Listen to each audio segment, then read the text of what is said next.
To commit your works unto the Lord involves trusting Him with your works. This means giving Him charge over your works rather than you trying to lead the way. When we lead our works, results are limited by our knowledge, understanding, and wisdom.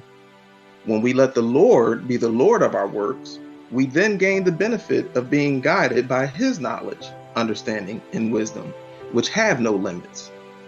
When we acknowledge God as Lord, we are acknowledging Him as having power and authority over us.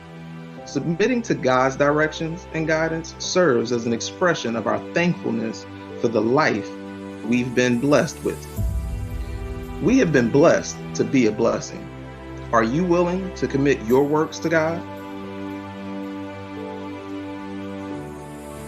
When we commit our works to Him as Lord, then we must also be willing to yield or submit to His instruction. This becomes difficult to do when we are distracted by the relationships connected to the works that we do.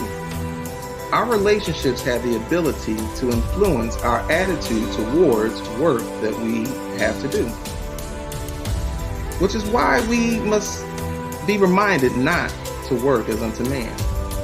When God places us in positions under earthly authority, we are expected to respect that authority, even when we may feel like that authority is unfair or we've been wronged by that authority. We are encouraged to work to please God rather than to please man, and remember that God can turn the heart of man. The rewards we receive from God far exceed any reward we can receive from man.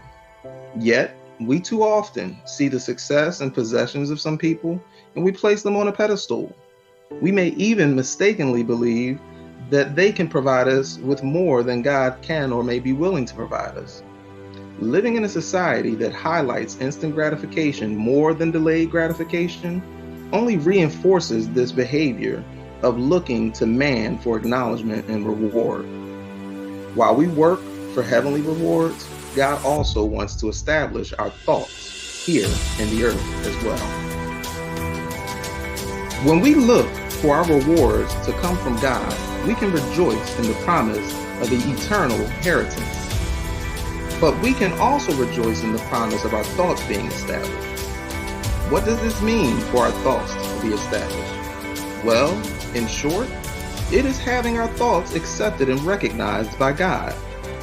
Be careful not to make the mistake of treating God like a genie when committing your works to Him, with the idea that He will establish any and every thought that you have. A true committing of one's work to the Lord includes surrendering our thoughts for His thoughts. This means that we adopt a heart for embracing the Lord's will and displaying His character. So when God establishes our thoughts, they are actually His thoughts that He has imparted in us, and we have submitted to them and now walk in agreement with God. The heart of man, which is the seat of our desires, is deceitful and desperately wicked. Fulfillment of our desires that do not include or even consider God only provide temporary pleasure, while desires that are in alignment with God's desires bring lasting joy and peace. How do you handle feeling undervalued by your employer? Does it adversely impact the quality of your work? It is common to feel justified in giving less than your best when we feel undervalued by our employers and others.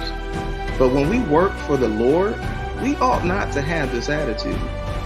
Those who allow greed to cause them to treat their customers, employees, and others unjustly will pay the price. Only God can determine when the injustice exists due to the many factors influencing costs to customers, pay for employees, and other things. When the values we place on objects and people in society are not in alignment with the value God places on them, injustice will always be present. Only when we value them the way that God does can we see real justice in action. If we fail to work towards having a God view, it is easy to become selfish and in this do wrong by others. Everyone is warned that those doing wrong to others will eventually pay for those wrongs. Thank you for joining us for your 5-minute flow. Remember and don't forget, take action, embrace change, expect results, and share your story. Remember to like and subscribe if you desire to keep the flow.